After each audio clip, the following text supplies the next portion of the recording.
Hello everybody, Brad Johnson here. Happy to once again be with all of you. I'm happy here to have my partner Breanne on a video with me. You can't believe how long it's actually been since I've actually tried to get her on the video.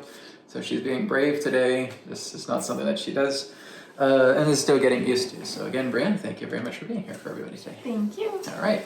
What I wanted to talk about in this video primarily is looking into environmental healing as well too. Now Breanne also does distance healing through her website, and her website is trinityhomehealing.com. So if you go on the page, you'll find everything that she's about relating to Reiki. Again, she also offers distance healing by donation. Like I said, I've trained her in a couple of different forms as well too, from resonant dowsing to the Kundalini healing power, and of course she also has her background in level 3 Reiki as well. So Breanne also specializes in Feng Shui. Now there's a difference between what many people consider to be the modern type of Feng Shui, where people just think it's an easy breezy type thing relating to helping to find someone's money corner or anything like that. But Breanne, you work with something very different pertaining to Flying Star Feng Shui. So did you want to tell anybody what's the difference between the Flying Star Feng Shui and kind of like the modern, quickie kind of Feng Shui that people are trying to do here? Yeah, with Flying Star Feng Shui, it's you're going back to the ancient roots of Feng Shui. You're working with several different calculations and different principles, whereas in the newer modern age, it's very watered down. Like for example, if you guys are familiar with Feng Shui, how many times have you heard your southeast corner is your money corner? And not to say that that's not true. Some cases it could be, but your home layout's kind of very unique. It's kind of almost like your fingerprint. So not everyone's home is going to have a money corner in the southeast sector of their building. It's very different. And on top of that, with Flying Star, we use the 24 mountains. We use a compass reading. There's also certain methods and calculations that go into finding the correct facing of your home. Because also with Feng Shui, a lot of people will take a measurement from the front door.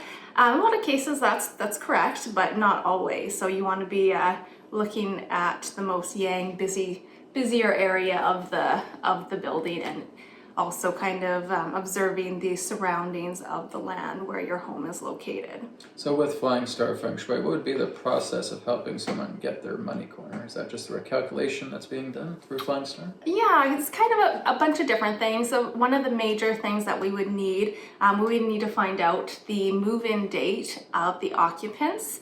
And then from there, we also need to find out the correct facing and take a compass reading from that facing direction. So again, if you're local, you can always go there and take a look at their surroundings. You might need to, sometimes look at the maps and stuff and see if there's mountains nearby, rivers, whatever the case may be. But important thing in calculating the energies of the home would be to find the correct facing of the home, and to determine when you've moved into the home as well. It's super important. So what does Feng Shui bring to people? So if a person basically is coming to Feng Shui for the first time, because I've talked about the importance of cleaning your environment, making sure that your environment is nice and healthy as well too. What kind of benefits is a person getting if they're coming to Feng Shui the first time? And so, okay, if I'm looking at this, what am I going to get out of Feng Shui? So what are we trying to do to help a person through Feng Shui? Well, there's multiple things. We can look at increasing your money situations and finances. You can look at certain aspects in terms of career and relationships. Also, health is a big one too. There's certain areas of your home where you may have some more negative auras and flying stars that you want to remedy, so that's not affecting your health. So it really works with your health, your wealth, and your relationships as well. Mm-hmm. So. It's definitely made a difference in our house as well. Yeah. Too. So we have a pretty big house here. As you can see in the background here, we got a nice big gigantic crystal. I put the source vibration into that as well too. So again, our house is very tranquil. We have a nice energy coming in through our house, all because of Breanne's Feng Shui tactics as well too that she's doing. We're also doing pretty well financially as well, because we also know where our money corner is here in the house. So there's a lot of great benefits that Feng Shui has personally been bringing us as well too. So when it comes to illness, because there's illness stars, there's sickness stars as well too, how does someone try to help remedy those stars if those come up in a reading?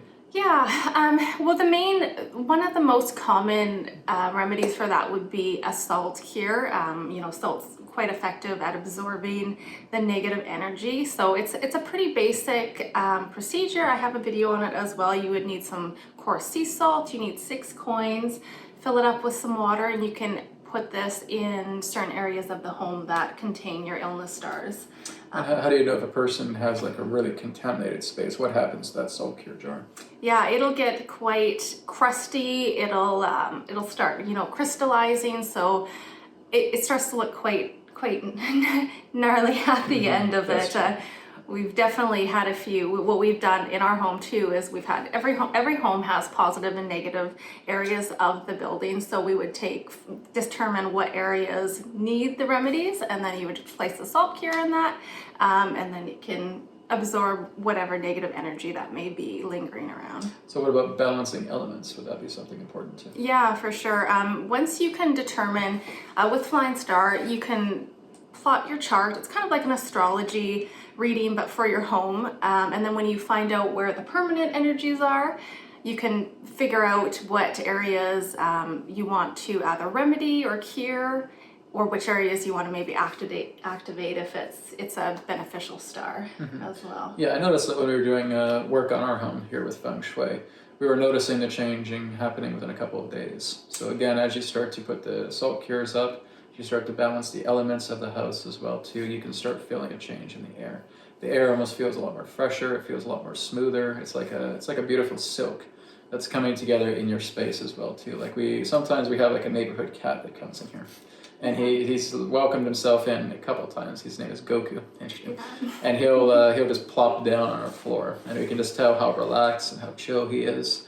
We also have our little cat here, Gizmo, and he's just made himself right at home. He's grown like a weed as well too. So it definitely is turning into a healing center by adding Feng Shui into our house as well too. And Breanne is really to put a good effort into studying the Flying Star Feng Shui, which is the classical or the ancient Feng Shui, which is much more the accurate Feng Shui. So I have had talk to some other people in the past about their kind of modern Feng Shui, and they just make it sound so easy. And I knew that there was kind of a catch to it. Intuitively, I was knowing, I think there's a lot more to it than what they're leading themselves on to be. So again, Breanne is just starting to get her clients together here for Flying Star Feng Shui. It really is a good investment. Do you want to share what kind of services you offer people for Feng Shui? Yeah, I do have a 2024 kind of booklet that's put together that'll kind of help you determine where you're facing is, and give you some good information there. And then it'll also plot where your annual stars are, because even though you have your permanent energy of the home, energy is always changing. So we also have annual stars that fly into different sectors, as well as monthly stars, and you can break it down to even hourly if you want to get that particular. But the 2024 booklet is really good for this upcoming year. And then there's also a mini money corners booklet that we can do. That will be I will be talking to you personally to determine where your correct facing is, and then we can determine where your money corners are, as well as where your illness corners and sectors are, so we can look at remedying that. Or if you want to go full board and go through the whole house, there's a full option to do an entire Feng Shui layout as well. It does take quite a while to get those readings done. It does. It's quite involved, and just like with the newer modern age Feng Shui, it's more of an attraction decorating. So not to say that that's necessarily wrong, it's just not your true Feng Shui. So if you're looking for actual true Feng Shui, Flying Star is definitely a good route to look into. The ancient classical way. Yeah. It's exactly what a lot of the masters would use in that sense. So, and as I've always said to my audience, the more far back you go into the ancient ways, the more accurate your information is going to be. And so again, this is why I really believe in what Breanne is doing with Flying Star Feng Shui. Like I said, our house is proof of how well it is turning out. We've had a little bit of complications in certain areas, but we're managing and we're doing very well. And I'm also incorporating etherics technology into the Feng Shui, which will be something we'll be talking about more in the new year when etherics Feng Shui comes together. But it would kind of be like Breanne and I teaming up together. And so she'll be doing her Flying Star Feng Shui. I'll be incorporating etherics. We'll be blending them together so that you're getting even more a boost in regards to Feng Shui, especially in areas if we have challenges in trying to really get those areas to harmonize. then we bring in some etheric roots to help with that as well too. So Breanne, you also offer distance healing sessions as well too. Yeah. I know one of the ones you were talking about that you're involved in seeing like two very large Syrian beings next to the woman that you were working with. Right? Yeah, it was beautiful. She was just glowing in lots of white light, but I can definitely see like she's got the soul family. They were of Assyrian origin, and it was a beautiful session. Yeah. I do love Syrians. Yes. So Breanne also offers that. So she offers distance healing by donation. So you can check that as well too. But again, you're going to have a really great benefit. It is well worth the value to really go into the ancient Feng Shui. Breanne doing all of this great work for you so that your house becomes this power center, becomes this healing center, while also working on yourself as well. Because like I said, I've always stated that it's important to work on yourself, but it's important to also harmonize your environment as well too. And like I said, Feng Shui is one of the best things you can get for that. So look into Breanne's Flying Star Feng Shui. Again, her website is trinityhomehealing.com. I'll put the link down here and you can check it out, trinityhomehealing.com. And like I said, you can even get distance healing by donation because my schedule is filling up pretty fast. So Breanne can basically handle some of the workload as well too. And she does a phenomenal job. She's much more visual than I am relating to that. So you're going to have a really great experience. So Breanne, thank you for being here today. Thank you. Thank you for sharing everything about Flying Star Feng Shui. Again, check out our website. Thank you guys for watching, and I'll speak to you again in another perspective of the now. Om Shanti Shanti Shanti Namaskar. Take care.